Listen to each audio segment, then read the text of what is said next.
Alhamdulillah, alhamdulillah hamdan katsiran tayyiban mubarakan fih, kama yuhibbu rabbuna wa yardah. Wa asyhadu an la ilaha illallah wahdahu la syarikalah, wa asyhadu anna Muhammadan abduhu wa rasuluh. Allahumma salli ala Muhammad wa ala ali Muhammad kama sallaita ala Ibrahim innaka Hamidum Majid. Wa barik ala Muhammad wa ala ali Muhammad kama barakta ala Ibrahim wa ala ali Ibrahim innaka Hamidum.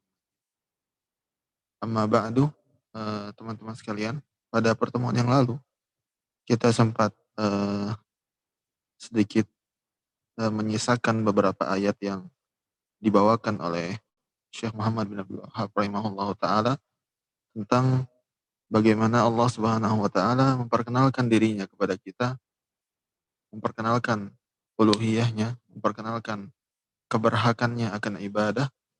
Allah Subhanahu wa taala menunjukkan kepada kita hal itu melalui ayat-ayatnya, ya baik berupa ayat-ayatnya di Al-Qur'an maupun ayat-ayatnya yang berupa makhluk-makhluknya yang luar biasa. Kita sudah baca beberapa ayat dan qadarullah pada pertemuan yang lalu kita belum sempat untuk menjelaskannya. Jadi pada pertemuan kali ini kita akan mulai dari ayat yang dibawakan oleh Syekh Muhammad bin Abdul Wahhab rahimahullahu taala, yaitu pada surat Fussilat ayat ke-37. Ya, jadi teman-teman sekalian bisa dibuka Al-Qur'an surat Fussilat ayat ke-37. Allah Subhanahu wa taala berfirman, A'udzu billahi minasyaitonir rajim. Wa min ayatihi al-lailu wan-naharu wasyamsu wal-qamar la tasjudu lisyamsi wala lil-qamar wasjudu lillahi alladzi khalaqahun in kuntum iyyahu ta'budun. Artinya secara keseluruhan, ya di antara tanda-tanda kebesaran Allah Subhanahu wa taala adalah malam dan siang. Demikian pula matahari dan bulan. Janganlah kalian sujud kepada matahari dan janganlah pula kalian sujud kepada bulan. Akan tetapi bersujudlah kalian kepada Allah yang telah menciptakan itu semua. Apabila kalian memang benar-benar beribadah kepada Allah Subhanahu wa taala. Teman-teman sekalian, pada ayat ini, ya pada surat Fussilat ayat ke-37, ya, saya sarankan teman-teman semua membuka ayat ini ya agar ketika dijelaskan maknanya, tadabbur tentangnya, kita akan lebih memahaminya. Pertama Allah sebutkan malam dan siang, al-lail wan nahar.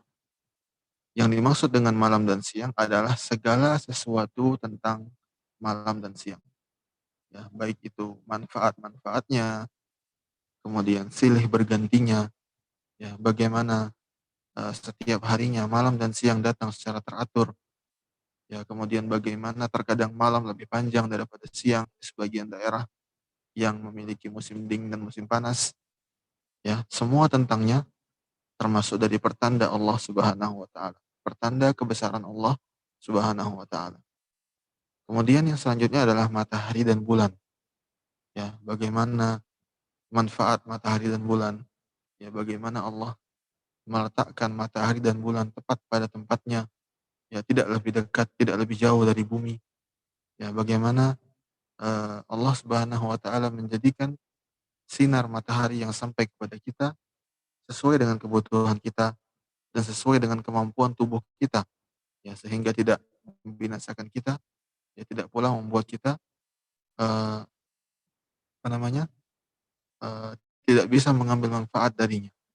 Ya kemudian Allah kemudian setelah menyebutkan antara langit-langit, menyebutkan malam, siang, matahari dan bulan, kemudian Allah memperingatkan, "Janganlah kalian sujud kepada mereka." Ya, meskipun matahari dan bulan, ya meskipun, benda-benda langit adalah makhluk yang luar biasa manfaatnya, yang luar biasa besarnya, tapi janganlah kalian sujud kepada mereka. Ya perhatikan di sini Allah Subhanahu wa taala menyebutkan matahari. Ya salah satu benda atau makhluk Allah Subhanahu wa taala yang paling luar biasa, ya baik dari segi ukuran, ya dari segi manfaat, ya. Makanya kita lihat banyak umat-umat sebelumnya yang menyembah matahari. Ya, karena matahari memang merupakan benda langit yang luar biasa agungnya, luar biasa besarnya. Tapi Allah Subhanahu wa taala katakan jangan kalian sembah matahari dan jangan pula kalian sembah bulan. Ya, tetapi sembahlah Allah yang menciptakan semua itu. Menciptakan matahari, menciptakan bulan, yang menciptakan malam dan siang, ya dan segala sesuatu yang ada di alam semesta ini.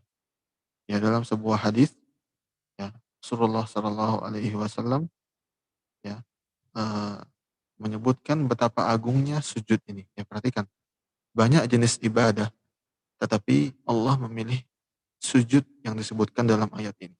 Janganlah kalian bersujud kepada matahari ataupun bulan. Ya, mengapa? Karena sujud adalah ibadah yang luar biasa yang menunjukkan kehinaan seseorang di hadapan orang yang bersujud, di hadapan objek yang kita bersujud kepadanya.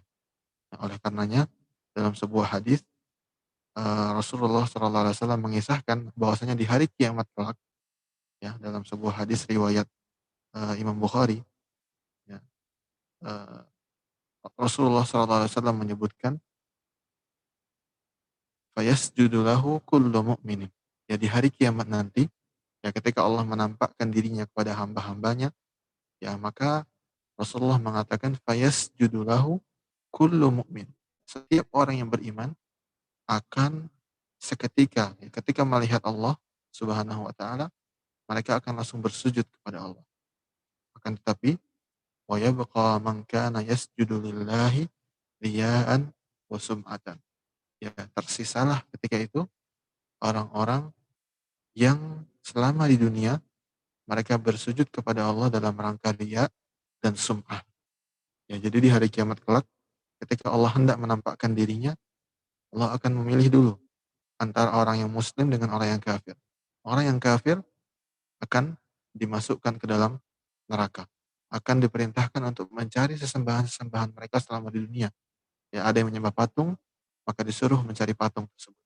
Ada yang menyembah matahari, maka disuruh mencari matahari tersebut, meminta pertolongan kepadanya. Tersisalah orang-orang muslim yang secara zahir di dunia beribadah kepada Allah Subhanahu wa taala. Ya, tetapi eh, di antara orang-orang muslim ini pun ada yang beriman dengan benar, ada yang munafik. Makanya ketika Allah menampakkan dirinya, maka orang-orang yang beriman dengan sebenar-benarnya, mereka akan mampu sujud kepada Allah di hadapan Allah secara langsung. Tapi orang-orang yang ternyata selama ini hanya Islam KTP, ya, hanya mengaku sebagai seorang muslim, tetapi tidak pernah beribadah, atau seandainya pun mereka beribadah, tetapi mereka beribadahnya karena ria, dia ingin mendapatkan perhatian, pujian dari orang lain, maka kata Rasulullah SAW, wa yabqa man kana yasjudu lillahi riya'an wa sum'ah. Ya, ketika semua orang bersujud, ya ternyata orang-orang munafik ini tetap berdiri. Mereka mau bersujud, tapi Allah tidak izinkan mereka bersujud. Ya, mereka ingin bersujud, tapi mereka tidak mampu untuk bersujud. Fayazhabu fayazhabu kaima yasjud fayaudu dhahruhu tabaqan wahida. Ya, kata Rasulullah SAW, mereka ingin kali bersujud, tapi punggung mereka ya bagaikan sebuah papan yang kaku. Ya, tidak bisa ditundukkan, tidak bisa digerakkan. Ya, Allah menampakkan kepada orang-orang semuanya bahwasanya mereka ini adalah orang yang munafik, yang selama ini bersujud bukan ikhlas karena Allah Subhanahu wa taala. Ya, oleh karenanya sujud bukanlah perkara yang sepele teman-teman sekalian. Dia merupakan posisi di mana kita sangat dekat dengan Allah Subhanahu wa taala. Oleh karenanya dalam sebuah hadis Rasulullah SAW juga menyebutkan eh, wa ammas sujud fajtahidu fid du'a. Ya, adapun ketika kalian bersujud, maka bersungguh-sungguhlah berdoa ketika sedang bersujud. Ya, faqaminun ayyustajaba lakum. Karena kemungkinan sangat besar ya dikabulkan doa kalian ketika sedang sujud. Ya, oleh karenanya di sini Allah memperingatkan jangan kalian sujud kepada matahari, bulan ataupun kepada makhluk-makhluk lainnya. Tapi sujud kepada Allah yang menciptakan semua itu. Ya. Kemudian perhatikan juga di sini Allah mengatakan, "Iyyahu ta'budun." In kuntum iyyahu ta'budun. Ya, iyyahu di sini merupakan objek dan Allah mendahulukan objek ini sebelum menyebutkan predikat, sebelum menyebutkan kata kerja, yaitu ta'budun. Nah, mengapa? Ya, tujuannya untuk menunjukkan bahwasanya ibadah hanya memang spesial untuk Allah Subhanahu wa taala. Ya, tidak boleh bagi kita memperuntukkan ibadah kepada selain Allah Subhanahu wa taala. Ya, intinya teman-teman sekalian, eh, dalam ayat ini Allah berdalil dengan penciptaannya terhadap matahari dan bulan, ya, untuk menunjukkan bahwasanya dialah satu-satunya zat yang berhak untuk kita peruntukkan ibadah kita kepadanya. Ya, satu-satunya zat yang berhak untuk kita sujud kepadanya. Oleh karenanya, apakah boleh bersujud kepada orang tua misalnya? Ya, atau apakah boleh seorang istri bersujud kepada suami? Ya, maka jawabannya tidak boleh. Ya, seorang rakyat misalnya sujud di hadapan rajanya. Jawabannya tidak boleh. Bersujud hanya boleh kepada Allah Subhanahu wa taala. Ya, memang disebutkan dalam syariat-syariat sebelum syariat Islam, ya, bahwasanya seperti misalnya saudara-saudara Nabi Yusuf alaihi salam, disebutkan dalam Al-Qur'an bahwasanya mereka bersujud kepada Nabi Yusuf dalam rangka penghormatan. Ya, malaikat, ya, Allah izinkan, Allah perintahkan malaikat untuk bersujud kepada Nabi Adam, ya, sebagai bentuk penghormatan. Ya, dan banyak lagi contoh lainnya. Tapi ini semua terlarang dalam syariat kita. Ya, oleh karenanya dalam sebuah hadis Rasulullah SAW mengatakan, "Lau kuntu amiran ahada ayyasjuda li ahadin la amartul mar'ata antas judali zaujatiha, antas judali zaujiha." Ya, seandainya aku membolehkan seseorang untuk bersujud kepada orang lain, ya, maka tentu aku akan perintahkan wanita, ya, seorang istri untuk bersujud pada suaminya, ya, karena besarnya hak suami atas seorang istri. Ya, tetapi ternyata sujud tidak boleh diperuntukkan kepada selain Allah. Dan sujud merupakan ibadah yang luar biasa pahalanya, teman-teman sekalian. Oleh karenanya dikisahkan, dan kisah ini luar biasa, ya. Eh, Dikisahkan oleh salah seorang tabi'in. Ya, dikisahkan ada seorang tabi'in yang terkenal, yang dikenal dengan nama Al-Ahnaf bin Qais. Ya, seorang tabi'in yang bernama Al-Ahnaf bin Qais rahimahullahu taala. Ya, dikisahkan bahwasanya ketika itu beliau memasuki sebuah masjid yang berada di pusat kota Damaskus. Ya, kota Damaskus ini sekarang di Suriah, ya, di Syria. Kalau dulu Damaskus merupakan ibu kota negeri Syam, ya, negeri Syam. Nah, ketika itu beliau memasuki Masjid Damaskus. Kemudian eh, beberapa saat kemudian beliau melihat ada seseorang yang sedang sholat, ya, seorang yang sudah tua renta, ya, sedang sholat, dan setiap kali ruku dan sujud dia itu lama sekali ruku dan sujud. Ya. Kemudian Al-Ahnaf pun heran, ya, melihat orang ini. Kenapa dia rukuknya lama sekali, ya, sujudnya lama sekali. Akhirnya dia tungguin lah itu orang sampai selesai sholat. Ya. Jadi Al-Ahnaf bin Qais rahimahullah ta'ala, seorang tabi'in yang mulia ini, menunggu orang tua ini selesai sholat. Ya, sekian lama ditunggu, nggak juga selesai sholatnya. Sampai akhirnya eh, orang tua ini selesai sholat. Salam, kemudian dia berjalan keluar masjid. Nah, ketika di pintu masjid, Al-Ahnaf pun mendatangi orang ini. Ya, kemudian dia mengatakan, wahai bapak, ya, memangnya eh, kamu ini sholat memperpanjang sujud dan rukuk ini dasarnya apa?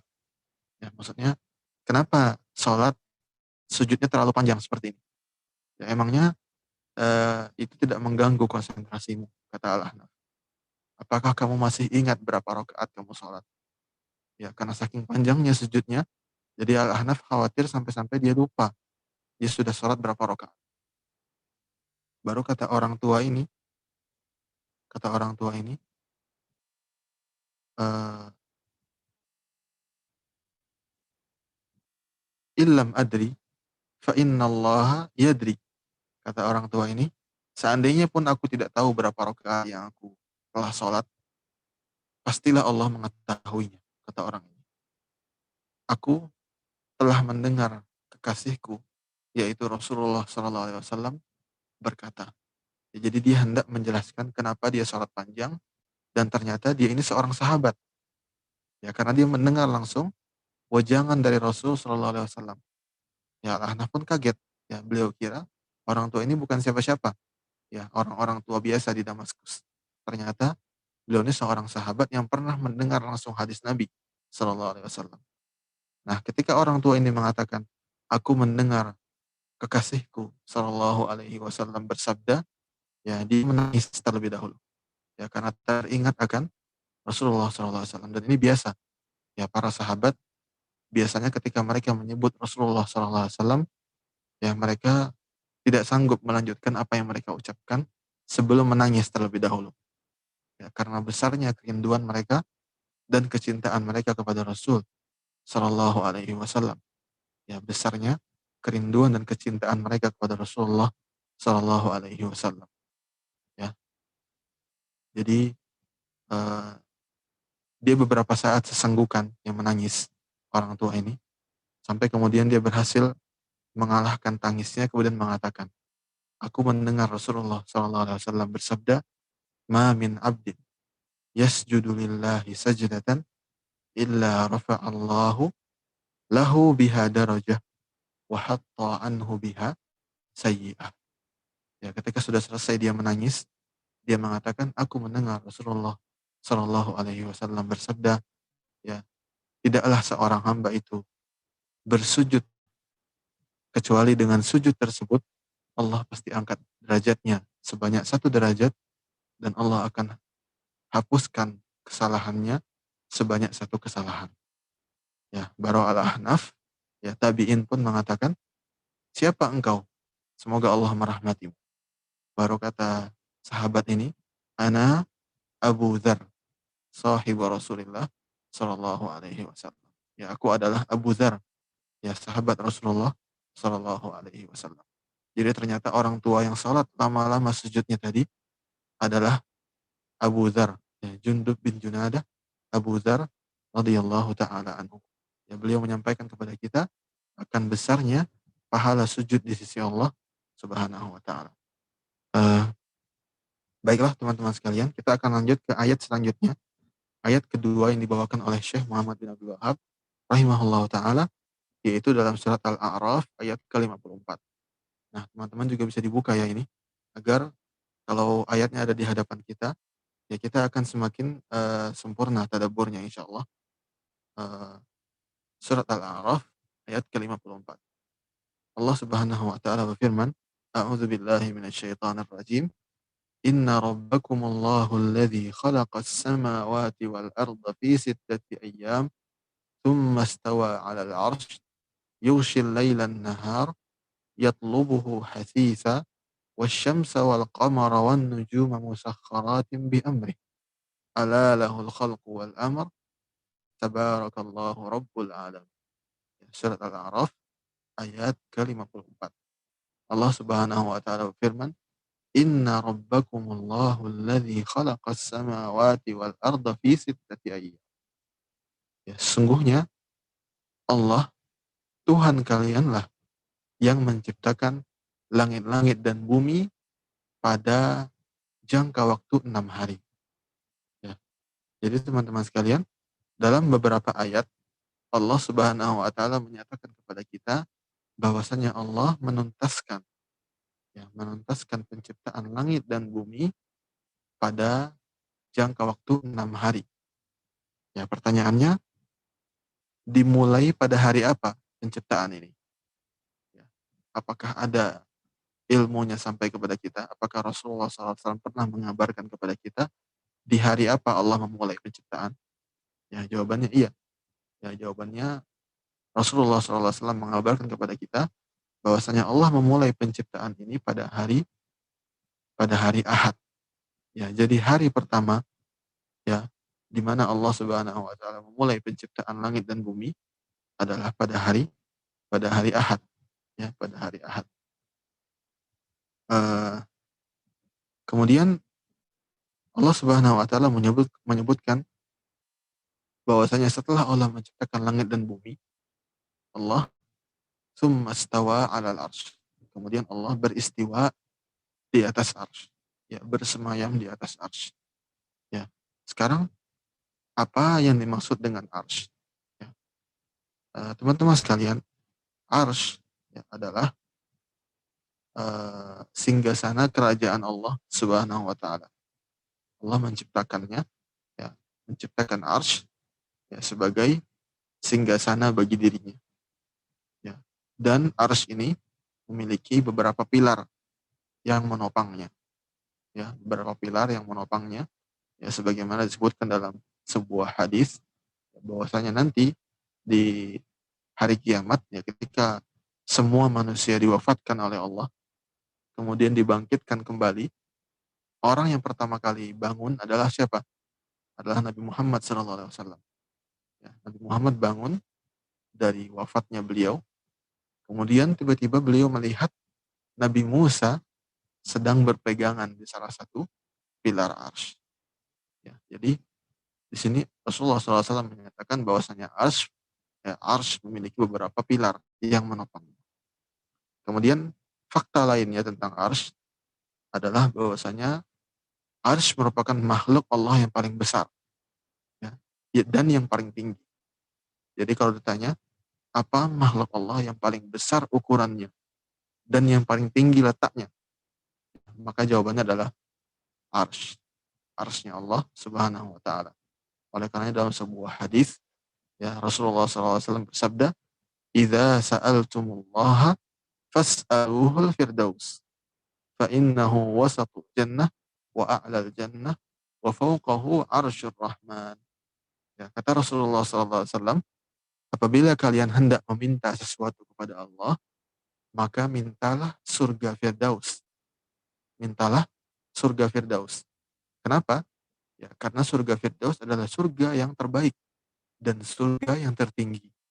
Dan di atas surga Firdaus ada arsy-nya Allah Subhanahu wa taala.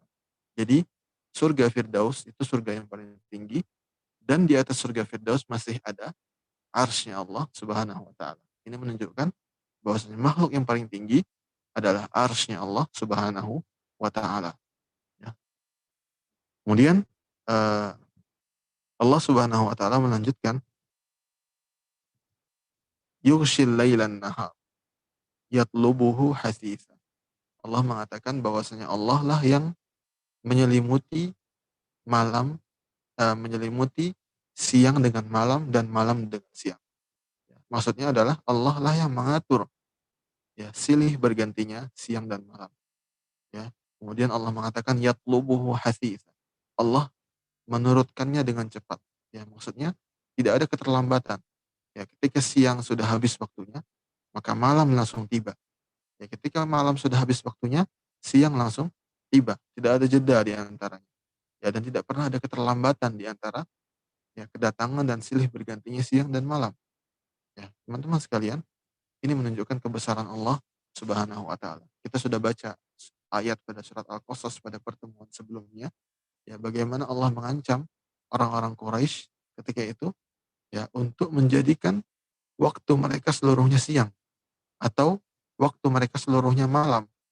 Ya, Allah menantang kepada mereka, jika seandainya Allah menjadikan waktu kalian seluruhnya malam, ya, siapa Tuhan yang sanggup mendatangkan siang untuk kalian?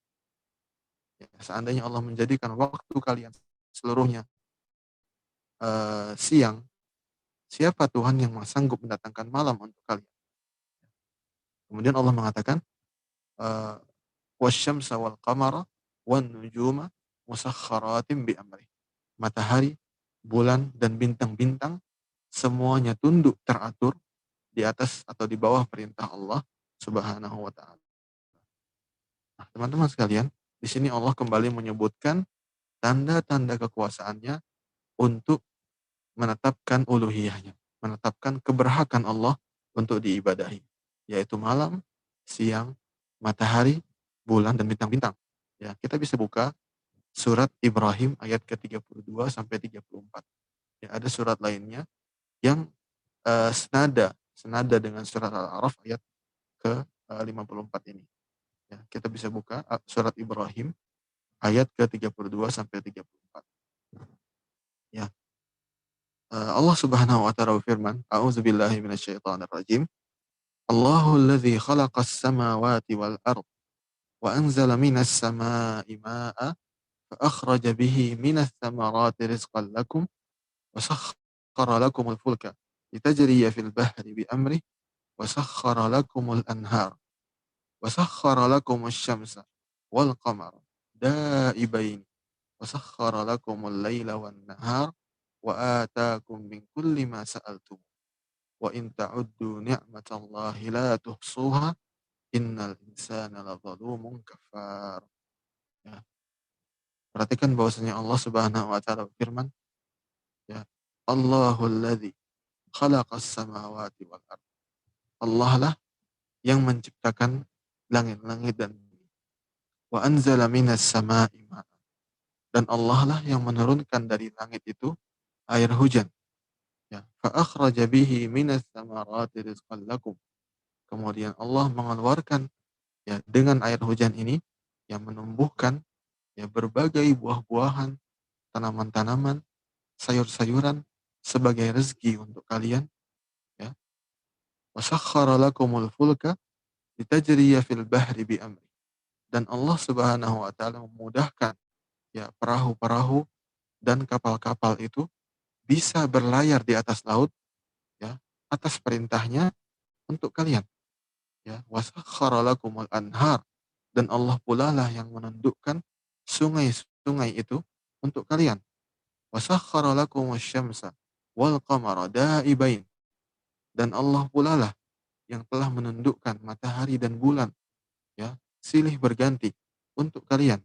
Ya, wasakhkhara lakumul laila wan nahar.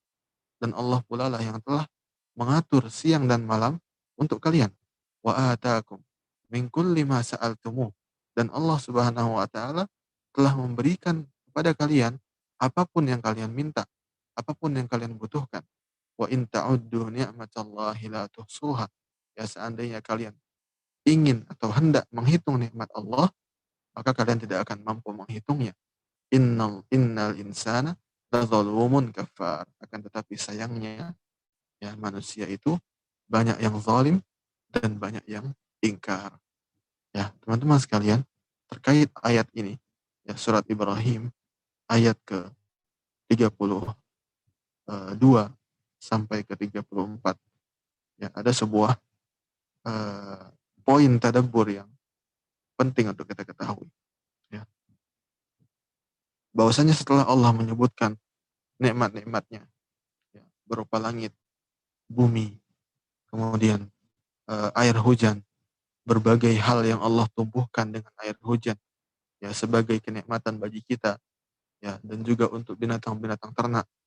Ya, kemudian bagaimana Allah menakdirkan kapal itu mampu berlayar di laut. Ya, bagaimana kalau seandainya Allah menakdirkan seluruh laut ini memiliki ombak yang ganas, ya, sehingga tidak satupun kapal yang bisa berlayar di atas. Apakah Allah mampu? Tentu saja Allah mampu. Tapi dengan izinnya, dengan rahmatnya, Allah menundukkan beberapa lautan agar bisa dilayari oleh kapal. Ya, Allah menundukkan eh, lautan-lautan yang sebenarnya bisa menjadi lautan yang sangat ganas, ya, untuk bisa dilayari oleh manusia. Ya, kemudian Allah juga menundukkan matahari dan bulan, ya, silih berganti siang dan malam sebagai kenikmatan kenikmatan untuk kita. Kemudian di akhir ayat Allah mengatakan, seandainya kalian hendak menghitung nikmat Allah, maka sungguh kalian tidak akan mampu menghitungnya. Ya, sungguh kalian tidak akan mampu menghitungnya. Ya, di sini ada sebuah perkataan yang eh, luar biasa dari seorang imam yang kita semua pasti mengenalnya, yaitu Imam Syafi'i rahimahullah. Ya, Imam Syafi'i rahimahullah mengatakan, Alhamdulillahilladzi la yu'adda syukru ni'matin min ni'amih illa bi ni'matin hadisatin tujibu ala muaddiha syukrahu biha. Ya. Di sini Imam Syafi'i hendak menegaskan kepada kita bahwasanya seberapa pun kita berusaha untuk menghitung nikmat Allah, maka kita tidak akan mampu menghitung. Ya, mengapa demikian? Ya, karena kita tahu bahwasanya nikmat-nikmat Allah ini, hal minimal yang bisa kita lakukan adalah bersyukur. Ya, betul tidak? Ya, hal minimal. Ya, kita tidak mungkin bisa membalas budi kepada Allah. Mustahil. Ya, maka hal minimal yang bisa kita lakukan adalah bersyukur kepada Allah tentang atau akan nikmat-nikmat yang telah Allah berikan kepada kita. Nah, pertanyaannya, bagaimana kita bisa bersyukur? Tentunya, untuk bisa bersyukur, kita butuh nikmat lainnya dari Allah, yaitu nikmat hidayah, nikmat taufik dari Allah, agar kita bisa menjadi hamba yang bersyukur.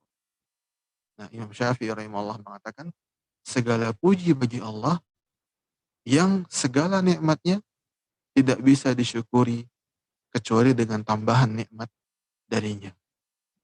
Ya. Seseorang ingin bersyukur, bagaimana caranya dia bisa bersyukur? Ya, kalau ternyata Allah tidak memberikan nikmat hidayah baginya untuk bisa bersyukur. Ya, jadi teman-teman sekalian, ya ketika kita menyadari ya besarnya nikmat Allah yang sifatnya psikis ini kepada kita, ya, nikmat yang sifatnya bisa kita lihat, ya, tentunya ini menyadarkan kepada kita semua bahwasanya hanya Dialah yang berhak untuk kita sembah. Ya. Oleh karenanya dalam banyak ayat Allah memulai dengan memperingatkan kita tentang nikmat-nikmat yang sifatnya eee, bisa dilihat. Ya, karena seharusnya seorang yang berakal ketika melihat, menyadari sekian banyak kenikmatan Allah ini, ya dia akan langsung sadar bahwasanya hanya Allah lah yang berhak untuk disembah. Ya, oleh karenanya eee, di akhir ayat surat Al-A'raf ayat ke-54 ini Allah mengatakan, "Ala lahul khalqu wal amr." Ya, ketahuilah bahwasanya hanya milik Allah lah penciptaan dan pengaturan segala urusan, ya, tabarakallahu rabbul alamin. Ya, maha besar dan maha suci Allah Tuhan semesta alam. Ya, kita sering mengucapkan masya Allah tabarakallah, ya kan? Ya, ucapan masya Allah tabarakallah seringkali terucap dari mulut kita alhamdulillah. Nah, tapi apakah kita mengetahui apa makna dari tabarak? Ya, mengapa para ulama mengatakan tabarak ini hanya boleh dinisbatkan kepada Allah? Ya, tidak boleh kita mengatakan tabaraka misalnya orang lain. Tidak, kita hanya boleh mengatakan tabarakallah atau tabarakar rahman misalnya. Ya, ya. Syekh Sa'di rahimahullah, salah seorang ahli tafsir terkenal, ya beliau menjelaskan makna yang luar biasa di balik nama atau di balik kata tabarak. Ya. Allah mengatakan tabarakalladzi nazzala al-furqana ala 'abdihi, tabarakalladzi biyadihi al-mulk wa huwa ala kulli syai'in qadir. Tabarakalladzi in syaa'a ja'ala laka khairan min dzalik. Dalam banyak ayat Allah menyebut dirinya dengan, ya menyifati dirinya dengan tabarak. Ya, dan kita pun sering mengucapkan masya Allah, tabarakallah. Nah, apa sebenarnya makna tabarak? Ya, dan salah satunya juga dalam surat Al-A'raf yang kita bahas ini. Tabarakallahu Rabbul Alamin. Tabarak teman-teman sekalian, ya mencakup banyak makna. Ya, menggabungkan sekaligus banyak makna untuk Allah Subhanahu wa taala. Ya, makna yang pertama adalah azamatullah. Ya, keagungan Allah yang luar biasa. Ya. Makna yang kedua adalah kasratu khairihi. Ya, kebaikan dan anugerahnya yang sangat banyak. Ya, kasratu khairihi wa ihsan. Ya, banyaknya dan tidak terbatasnya kebaikan dan anugerah Allah Subhanahu wa taala, ya. Kemudian yang ketiga adalah azamatu awsafihi wa kamaliha. Ya, agungnya sifat sifat Allah Subhanahu wa taala. Sempurna dan agungnya sifat-sifat Allah Subhanahu wa taala. Jadi, tidak ada yang bisa disebut dengan tabarak kecuali sesuatu yang zatnya sangat agung, sifatnya sangat agung dan sangat mulia, dan juga kebaikannya sangat-sangat banyak dan tidak terbatas. Nah, Tiga sifat ini hanya ada pada Allah Subhanahu wa Ta'ala. Allah lah yang zatnya maha besar, maha agung. Allah lah yang sifat dan nama-namanya maha mulia dan maha besar. Allah lah zat yang karunia dan kebaikannya tidak terbatas. Oleh karenanya, satu-satunya ya, yang berhak menyandang sebutan tabarak adalah Allah Subhanahu wa Ta'ala, dan oleh karenanya pula kata tabarak sering Allah gunakan untuk memuji dirinya dalam Al-Quran. Salah satunya dalam surat Al-A'raf yang sedang kita bahas di sini, yaitu Tabarakallahu Rabbul Alam. Ketika kita mengucapkan tabarak, ya, hadirkan makna ini. Hadirkan bahwasanya Allah adalah zat yang maha agung, zatnya, yang maha mulia dan maha sempurna, sifat-sifat dan nama-namanya. Bahwasanya Allah adalah zat yang maha luas, maha tidak terbatas karunia dan kenikmatannya. Ini saja teman-teman yang bisa kita sampaikan pada pertemuan kali ini. Yang mungkin lanjutan dari pembahasan ini, ya, pembacaan matan selanjutnya, yaitu warabbuh wal ma'bud dan seterusnya, kita akan bacakan pada pertemuan selanjutnya insyaallah taala. Baik, wallahu a'lam. Anda kembalikan kepada moderator. Barakallahu fikum jami'an.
Anda mau menanyakan, apakah kita diperbolehkan menghadiri tasyakuran akikah, Ustaz?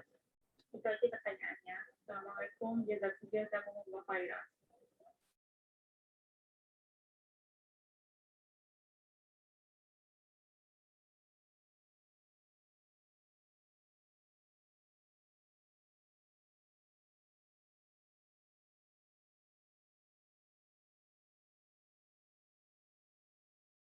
Tidak mengapa, tidak mengapa menyelenggarakan acara makan-makan atau tasyakur dalam rangka merayakan akikah seorang anak yang baru lahir. Ya, tidak mengapa. Bahkan memang ada perintahnya untuk mengadakan acara akikah ini bagi anak yang baru lahir. Ya, memang ada sunnahnya. Seperti itu. Allahu a'lam.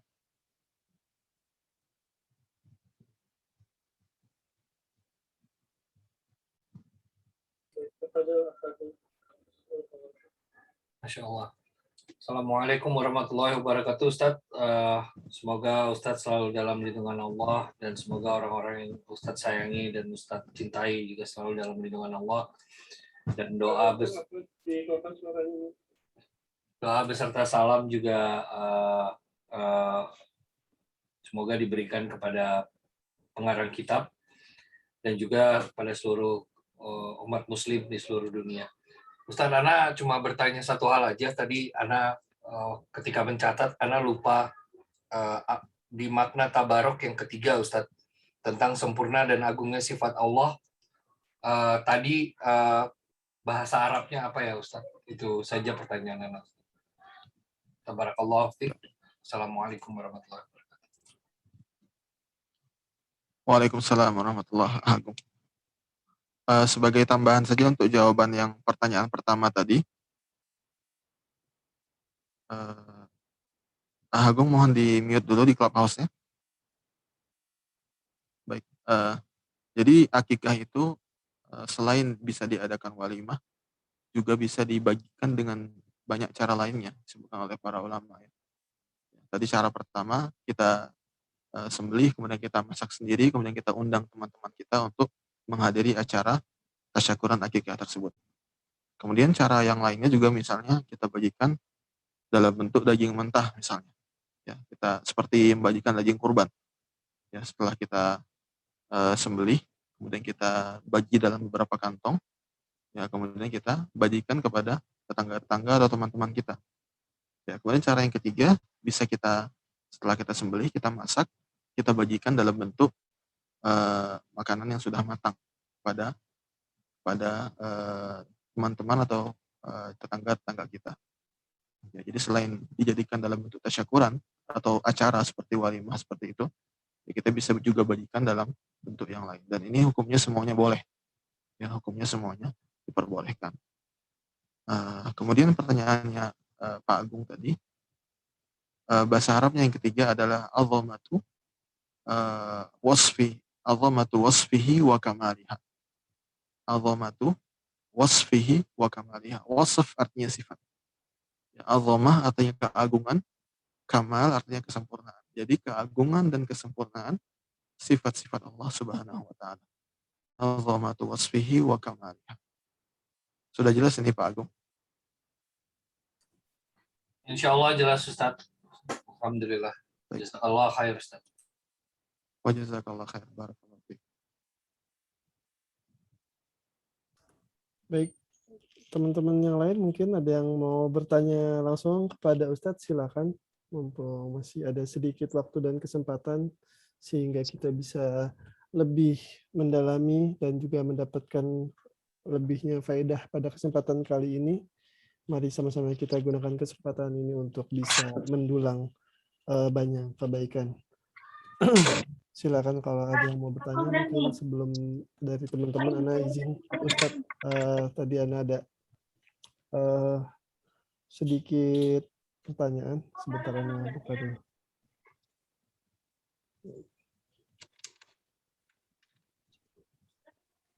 Assalamualaikum warahmatullahi wabarakatuh. Oh, ini ada Ya. Tafadhol, silakan. Ya. Semoga Pak Ustadz dan semua yang hadir di sini dirahmati Allah Subhanahu wa taala. Semoga kita mendapatkan ilmu yang bermanfaat. Pak Ustadz semuanya sehat di sana. Pak Ustadz, maaf mau nanya, Pak Ustadz, berhubungan dengan tadi menyembah Allah gitu ya. Dan banyak yang menyembah matahari. Ini sejauh mana penghormatan terhadap makhluk bisa kita lakukan? Misalnya contohnya tradisi sungkem itu tuh apakah itu berlebihan sampai gitu, terus salamnya orang-orang Jepang gitu yang memukul itu juga sebenarnya itu berlebihan nggak sih gitu, sejauh mana kita bisa melakukan penghormatan kepada sesama makhluk itu? Ya gitu aja. Assalamualaikum warahmatullahi wabarakatuh.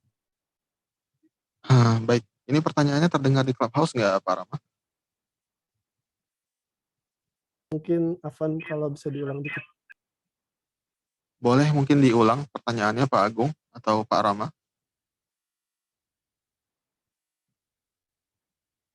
Ana ulang pertanyaannya dari Kang Hendra. Sejauh mana penghormatan yang boleh dilakukan oleh kita terhadap makhluk, dan bagaimana dengan tradisi sungkem ataupun seperti kebiasaan-kebiasaan yang dilakukan oleh orang-orang Jepang yang saling membungkuk ketika bertemu satu sama lainnya. Apakah itu diperbolehkan atau dianggap berlebihan? Demikian pertanyaan Ustaz.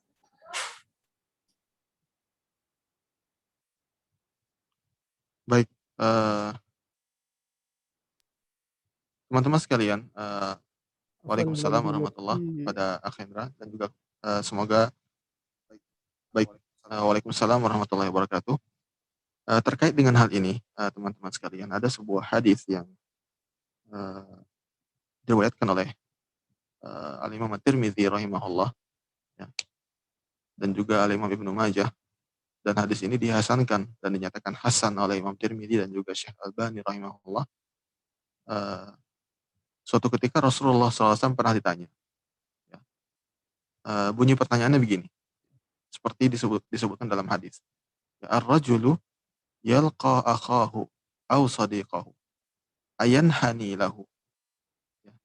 Ar-rajulu yalqa akhahu aw sadiqahu ayanhani lahu.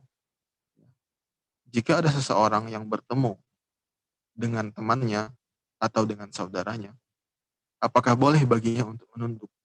Ya, menunduk untuk menghormatinya. Ya, menunduk untuk menghormati ini dalam bahasa Arab disebut yanhani. Ya, kata kerjanya inhana, yanhani, inhina. Ya, inhana, yanhani, inhina. Artinya menundukkan atau merundukkan badan seperti itu. Seperti kita mau ruku, itu namanya inhina. Ya. Jadi sahabat ini bertanya, apakah boleh wahai Rasulullah kalau kita bertemu seseorang, kemudian kita berinhina, ya, merundukkan badan kita untuk menghormati. Maka Nabi SAW menjawab, la, ya, la, kata Rasulullah. Tidak boleh. Ya.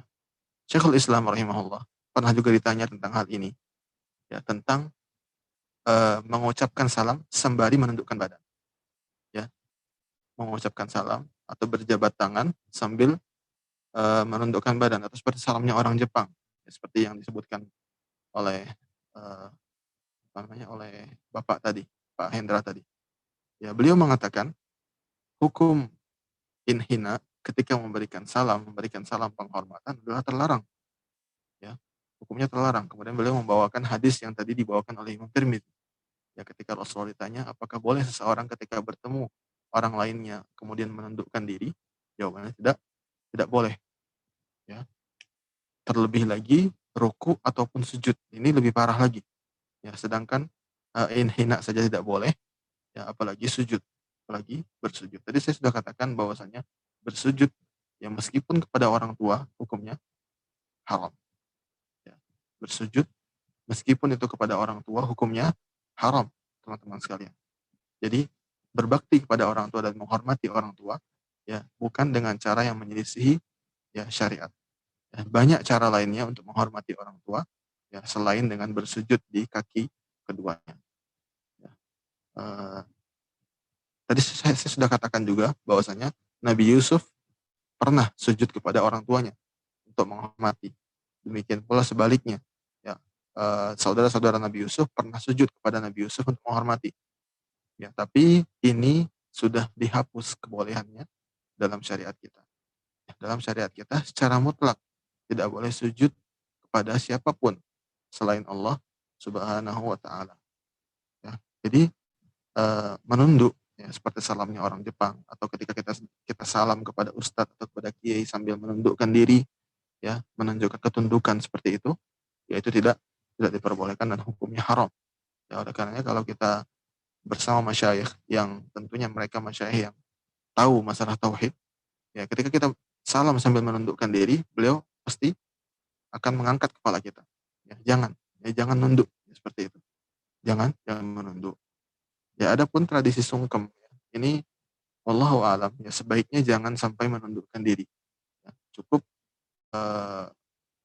cukup dicium tangan orang tua, ya, tanpa harus menundukkan diri. Ya, sebisa mungkin kita ikuti arahan dari Rasulullah Shallallahu Alaihi Wasallam. Tunjukkan penghormatan kepada orang tua, ya, tapi jangan sampai, ya, melanggar apa yang telah Rasulullah Shallallahu Alaihi Wasallam ajarkan.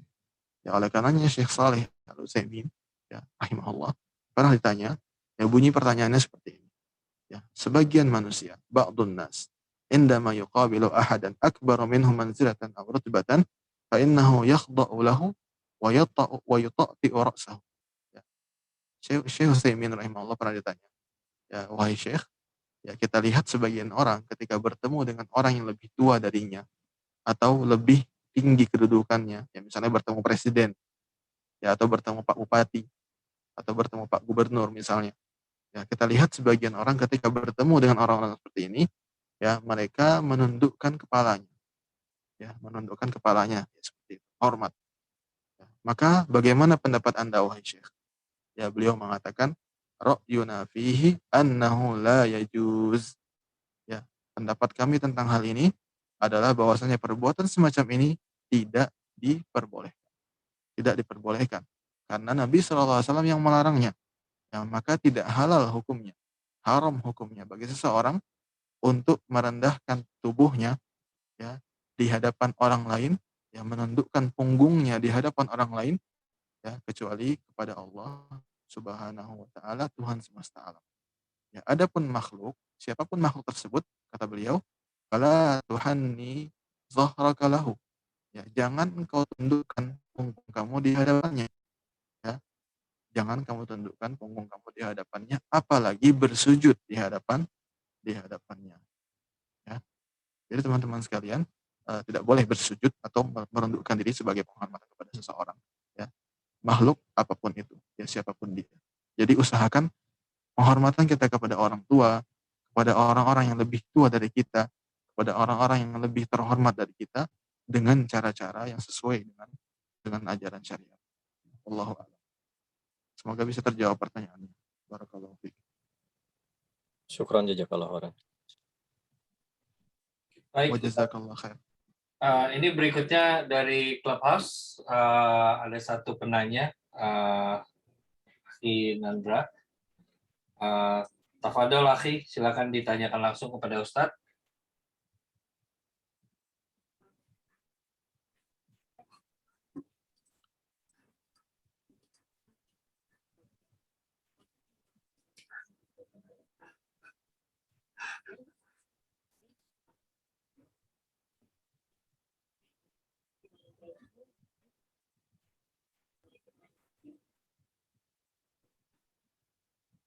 Waalaikumsalam warahmatullah.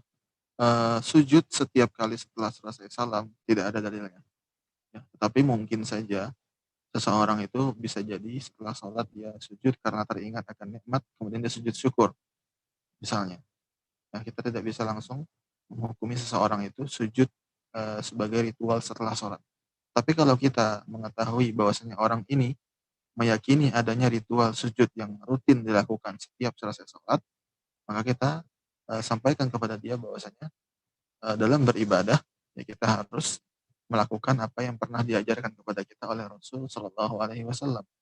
Ya, dan setelah sholat itu tuntunannya bukan bersujud, ya, tetapi berzikir, ya, beristighfar, membaca zikir-zikir yang sudah diajarkan. Ya, adapun merutinkan sujud setiap setelah selesai salam, ya, maka ini butuh dasar hukum, ya, karena kita beribadah butuh dasar hukum berupa contoh dari Rasulullah Shallallahu Alaihi Wasallam. Ya, apabila ada maka kita lakukan, apabila tidak maka kita tinggalkan. Jadi sampaikan dengan baik kepada beliau, ya, atau mungkin beliau meniatkan sujud itu sebagai sujud syukur misalnya. Misalnya dia ingin bersyukur setiap kali selesai sholat, maka dia sujud syukur. Kalau sujud syukur hukumnya boleh. Ya, tapi kita ingatkan jangan sampai dilakukan setiap selesai sholat. Jadi nampak seakan-akan itu hal yang harus dilakukan setelah selesai sholat. Ya, jadi kita sampaikan Bapak, kalau misalnya ingin sujud syukur, ya jangan dilakukan setiap kali selesai sholat. Ya, karena ini ya seakan tampaknya seperti ritual yang harus dilakukan setiap selesai sholat, dan ini bisa menjadi kesalahpahaman bagi sebagian orang. Ya, jadi kalau kita mau melakukan sujud syukur, ya jangan dengan cara yang dirutinkan, ya, tempat dan waktunya seperti itu. Ya, jadi sampaikan dengan baik, ya, sampaikan kalau misalnya sujud syukur boleh, tapi tidak dirutinkan setiap selesai sholat. Ya, adapun merutinkan sujud setiap selesai sholat, ya, setiap sesudah salam, maka ini butuh dasar hukum lagi, Pak, Ibu. Ya. Jadi kita harus beribadah sesuai dengan tuntunan Rasulullah Shallallahu Alaihi Wasallam. Setelah selesai salam, yaitu berzikir dan juga berdoa bagi yang mau berdoa. Mungkin begitu saja jawabannya. Barakallahu fiik. Barakallah, alhamdulillah. Insya Allah cukup jelas ya, Ukhti. Jawaban dari Ustaz. Insya Allah jelas. Barakallahu fiik. Baik Ustadz, kita sudah sampai di penghujung dari waktu kajian kita pada kesempatan kali ini, karena mungkin di Saudi pun sudah menjelang asar dan di Indonesia pun sudah menjelang maghrib. Ana ucapkan syukran jazakumullahu khairan buat Al-Ustadz Afif Novaldi hafizahullah ta'ala, juga buat teman-teman semua yang telah hadir baik di Zoom juga di Clubhouse. Semoga Allah senantiasa limpahkan rahmatnya kepada kita semua, memberikan keberkahan dari ilmu yang telah kita dengarkan bersama dan semua ilmu yang telah kita dapatkan, sehingga kita menjadi orang-orang yang beruntung, orang-orang yang menjalani ketakwaan dan ibadah di atas ilmu dan juga di atas kebenaran yang datang dari Rasulullah SAW.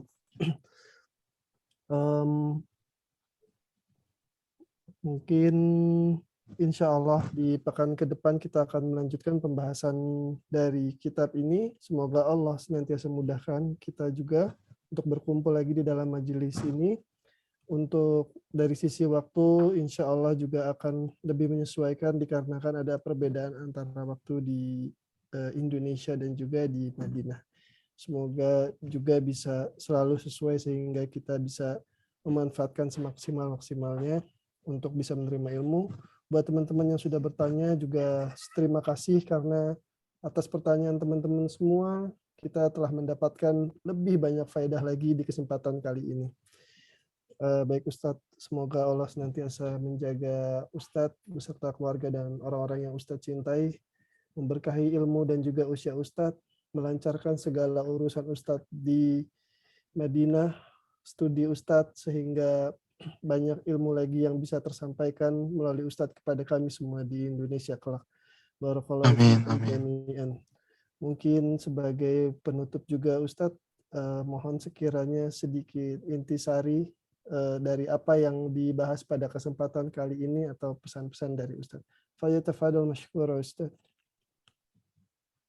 Baik teman-teman, sebagai pesan terakhir yang ingin selalu saya ingatkan kepada diri saya sendiri adalah yang tadi diucapkan oleh Imam Syafi'i rahimahullah, ya, bahwasanya kita harus selalu ingat bahwasanya kenikmatan Allah Subhanahu wa taala itu sangat banyak kepada kita. Ya, bagaimanapun kita berusaha menghitungnya, menghingganya, kita tidak akan mampu. Dan bukti paling kuatnya adalah ya kita hendak bersyukur pun membutuhkan nikmat hidayah dari Allah Subhanahu wa taala. Dan saya juga ingin memberikan sebuah faedah yang disebutkan oleh para ulama adalah bahwasanya salah satu dari bentuk syukur yang paling besar adalah menyebut-nyebut nikmat tersebut. Ya, sebagaimana Allah Subhanahu wa taala berfirman dalam surat Ad-Duha, ya wa amma bi ni'mati rabbika fahaddits. Ya, adapun nikmat Tuhanmu maka ceritakanlah. Nah, sebagian kita memahami bahwasanya menceritakan nikmat ini adalah menceritakannya di media sosial, dipamerkan pada orang lain, ya, diabadikan di media-media sosial. Padahal kalau kita melihat penjelasan para ulama tentang ayat ini, ya amma bi ni'mati rabbika fahaddits, menceritakan nikmat yang dimaksud, ya menyebut-nyebut nikmat yang dimaksud adalah menyebut-nyebut nikmat di lingkungan terdekat kita, ya di keluarga kita.